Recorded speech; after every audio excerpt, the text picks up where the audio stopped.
Nigeria's creative industry is stepping into a new era.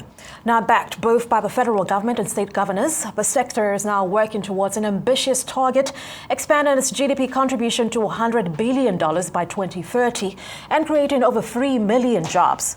With bold initiatives like a $200 million Creative Economy Development Fund, a $1 billion Creative and Tourism Infrastructure Corporation, the business of entertainment in Nigeria is no longer just about culture. But how realistic is this roadmap? And what does it mean for creatives, investors, and policymakers? Joining me to discuss this in more detail is Samuel Onyemelukwe, who is Managing Director, Trace Anglophone West Africa, and Global Business Development Director, Trace SA. Sam, good morning. It's such a pleasure to have you on Business Week. Good morning. Thank you for having me. You're most welcome. All right, let's begin with Nigeria's creative economy, which is now a $100 billion GDP target by 2030. Mm-hmm. From your perspective, how realistic is this target? It is absolutely realistic. The key fundamental thing is that it needs to be taken as an industrial initiative as opposed to a creative ambition, right? The creative industry goes far and wide, right? It's literally from a big concert to a massive movie production to a guy singing in a bar. So it definitely has that potential, and I think far to exceed it. All right, so you're certain that this is more. Okay, great. Well, let's look at adequate reach now, because of course we look at music, film, fashion. Everybody wants a piece of the pie, isn't it? Yeah. In what ways can the $200 million Creative Economy Development Fund be deployed to maximize impact across these areas? Yeah, so I think it's a wonderful initiative, and the fact that the government is actually putting its money where its mouth is, and no longer just in service of the creative industry and saying how great it is a crucial thing to first point out. Number two, obviously from the perspective of the creative industry, we hope to see swift execution of the fund and disbursement and tracking and accountability around the fund. But how it can best be utilized, in my perspective, is really focus on the 3 or 4 fundamental issues. Right. So first of all, creators need the support, right? Individual creators have done amazing things. I was just on a panel at TICAD with Corti, who's a very popular YouTube sensation, all done on our own. And these guys need boosting, they need support. So a good portion of that, I would say 25% of that fund should go to creators. The second space is distribution and the infrastructure of the industry. It is lacking. It is really tough. Right? And nobody will say just spend that money on the infrastructure before the business grows. So it is a give and take. It is something that evolves together, but that is a crucial portion. And then the other areas are in IP protection and regulation and support around the creative industry. And lastly, I think it should be partly put to a matching fund with international investors. All of these points you've raised, are they in motion currently? Would you say that yes, I would say, wise that we're on the right path? Things are happening? It definitely is on the right path, right? And I actually, my company already submitted an application. We were encouraged by the government to submit an application for the CEDF. And I know so many other creators, not just prominent and established ones, but younger and so on. So I think it's really being, because of the people they put into place, they're really reaching deep into the creative industry. So it's all right. That's refreshing to hear. Mm-hmm. As we know, the government plans to establish a $1 billion Creative and Tourism Infrastructure Corporation. What risk and opportunities do you see with this? Well, the opportunities are massive, right? I mean, I think if anybody sits down and looks at the space that we're in and says, okay, creativity on this, you can imagine that a stadium-size concert, sporting arena, even on Echo Atlantic could make sense, right? But a project like that obviously is a significant investment. But so from that as the pinnacle to smaller infrastructure, I think that it's crucial that the fund is deployed. So the opportunities are there because we have the content to fill that up, to fill up all that infrastructure. But the risks are significant. Obviously from the obvious politicizing and it getting mired in such issues, white elephant types of projects, the like. Again, I go back to my first statement, which is this must be looked at as rigorously as the oil business. This has got to be about industrial execution, not creative zeal. Right. Oh, we like music. Oh, we like. This is real business. Must be well thought out and executed as well. You speak of white elephant projects, and we're no strangers to those realities here. If we look at projects like the Lagos Arena and the Abuja Creative City, for instance, these are very capital-intensive projects. Very much. What would you say in terms of business models that could make them profitable long term, and so they don't become white elephant projects? Right. No, absolutely. So I think let me take them slightly separately because they're very different types of projects. The one error that a lot of investors, observers make is lumping everything in the creative sector a bit together. The best example I can give is just think of how a music celebrity and an actor differ. A music celebrity produces some content, and that content makes money every time somebody listens to it. And people listen to that song 100 times. An actor makes a movie, you watch that movie twice, and it's done, right? You can't do appearances, etc. So their business models are different. So for the Lagos Arena, I think the full stack needs to be exploited, the full stack of monetization, from anchor tenants, anchor sponsors and supporters, through ticketing, through monetization of content, through, of course, they're ambitious with a 10 or 12,000 person arena, but you need it to be fully digital enabled. There needs to be, so that people can monetize by streaming and the like. They need to strongly control the rights of stuff that's produced there to exploit. But they have a significant, it's a significant investment, but a real upside. Lagos is yearning for a real venue to do stuff in. For the Abuja Creative Hub, again, it's a slightly different issue, but the risk there is that you put some things in place and it's used at 10% capacity. Yeah. These things are program-based. It must be programmatic. It must be literally, in fact, in many quarters in the entertainment industry, when we look at infrastructure, we actually look at it more like a real estate project. Yeah. It's about making sure that space is utilized permanently and constantly, and every square foot is generating revenue. Right, so you definitely see these to be profitable long term. Yeah. This cannot be in light of these. Yeah. Exactly, it can't be like we said, a white elephant project. It's just it's there to show that we've done something. Right, and they both have the real potential to do it. Okay, so job creation, as we know, is central to this 2030 plan.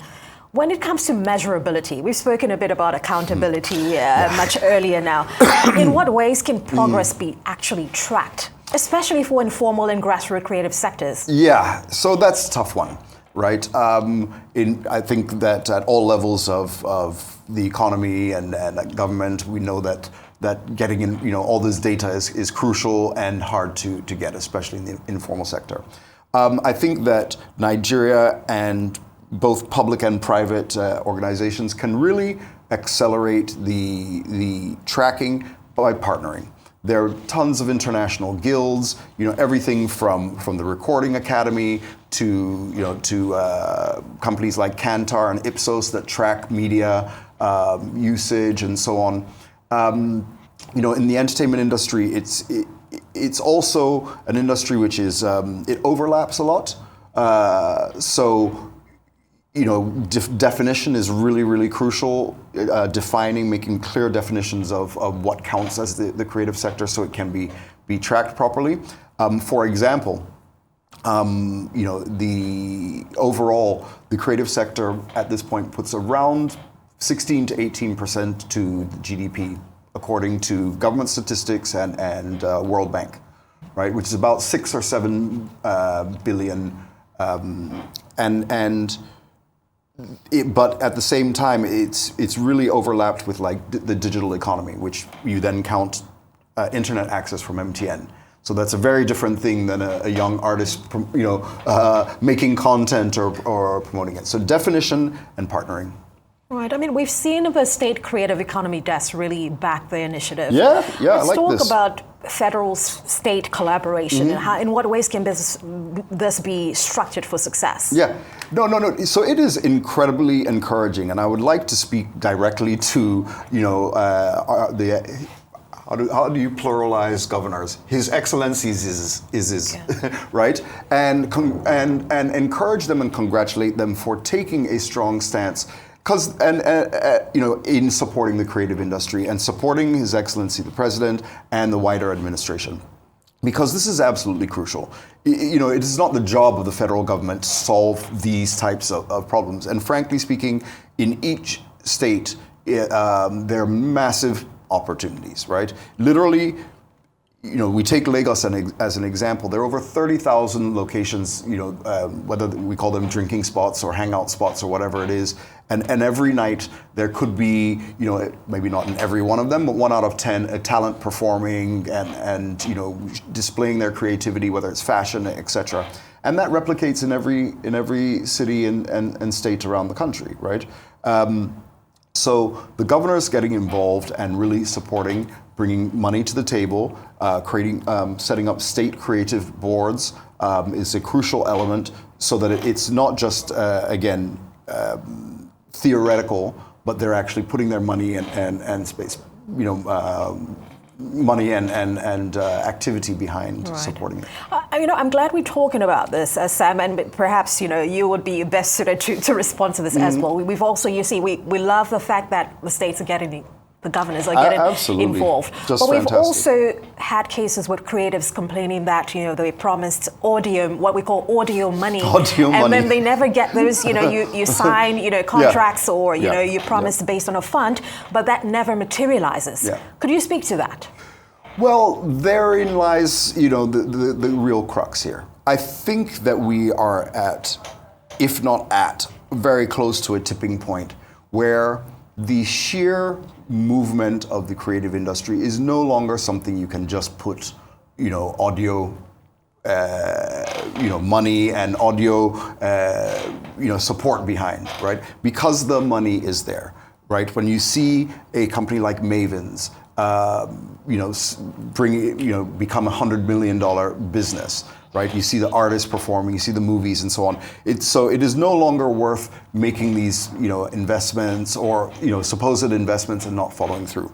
Now, that is a matter of regulators and state regulators, federal regulators and parastatals and so on, putting in accountability and actual steps. The creative industry is very excited and very, very motivated to support those efforts, so we can actually track and see what has happened. But to really fix that problem, it's accountability, right? Accountability now mixed with the momentum that we're seeing, I think should start to see it. You already see governors on their own, sometimes out of personal, slush funds or whatever, producing concerts and so on. So now let's get it, a structural support. Right, so that there really is no excuse for lack of transparency. Yeah. So it just takes us back to accountability again and structures. So, yeah, 100%. Let's talk about something else that's really a thorn in the flesh of creators, and that's piracy. Mm-hmm. This has been there for time immemorial, of course, as we know, and it continues to erode revenues. What immediate policies or steps can be taken to protect intellectual property a lot more, in a more tighter fashion? Yeah, well, number one, the intellectual property protections in Nigeria are weak, right? There has been several efforts by a variety of players to appeal to Senate and the presidency to strengthen these laws. And that should not be something that we need to spend, the next 2 years discussing, right? There are plenty of extremely talented and knowledgeable intellectual property professionals around who can really help put strengthen those pieces. Secondly, the incentives behind doing such, the incentives behind piracy must be eroded. You're never going to eliminate piracy overall, but the incentives around it must be eliminated. So I think bringing, especially in the content and music space, bringing those, those key players and so on into the fold in terms of being part of the monetization system. They already are, but they're just capturing all the value, right? So it's either go to jail, face prosecution, or share part of this money, right? And become legitimate, right? So I think that that is, to me, the way to go about it. In certain environments, you can't talk too much. You must take harsh action, and I think this is one of them where it needs to be. So we yet to see any of these get fully enforced, because I don't hear a lot about people going to jail for infringing on intellectual property in Nigeria. In Nigeria, very, very, very little, and it's a dangerous place, right? Because the intellectual property infringers or can range from a kid on his laptop to a guy selling, hundreds of thousands of CDs, and they still sell CDs in this country, let's be clear, right? So a guy selling hundreds of thousands of pirated CDs. So you don't want to go after the wrong guys, and you don't want to, so it's very crucial that it's very, very well informed and well targeted. Oftentimes there's enough cash going through those that they can pay off or get themselves alternate taxed out of out of those situations, but it must be taken seriously. Yeah, certainly very important. Let's wrap up with talent development. We see a wealth of creativity on ground, but what about those that need to be groomed and of course supported as well? Where are we on that, and what role would you say that you play? If I could answer that question in a bit of a roundabout way. When I look at, for instance, the creative trusts that the government is trying to do around tourism and creativity, I always, and I think I won't say nobody doesn't look at this. We all know this is an unspoken issue, right? That this is a cart before the horse situation. It's not one before the other, but they must each step together. Right? For the tourism industry, we need our airports fixed. We need our roads. You can't get harassed on the road every day if you want tourists here, right? For the creative industry, infrastructure, protections, etc., are part of it. And for that matter, the general economy needs to improve, and we're making efforts. It's getting there. And I say this because Africa, and specifically Nigeria, has an unspoken, I won't call it a problem, but an unspoken dynamic that's very crucial. In the developed world, or at least performing economies, youth get into the creative industry out of passion. In Nigeria, they get into it out of desperation, right? So, 100 out of 100 youth want to be an artist or in the creative industry, or 95%. So we need to not only look at talent development around the actual creatives, but the entire ecosystem, the entire value chain. We need the lawyers, we need the talent scouts, we need the production expertise, the TV production, the content production, eventing, and so on, ticketing. All of that value chain needs to be where we're looking at creating jobs and training beyond just the creatives themselves. Right, so quite a number of moving parts around it. Quite a number of moving parts. And you mentioned talent or desperation, which sounds like another topic we certainly have to get into on another day. But if you joined us midway, I've been chatting with Samuel Onyemelukwe, who is Managing Director, Trace Anglophone West Africa, and Global Business Development Director, Trace SA. Insightful as always, and always a pleasure to have you. Sam, thank you for joining us. We'll see you again. Highly appreciated. Most welcome.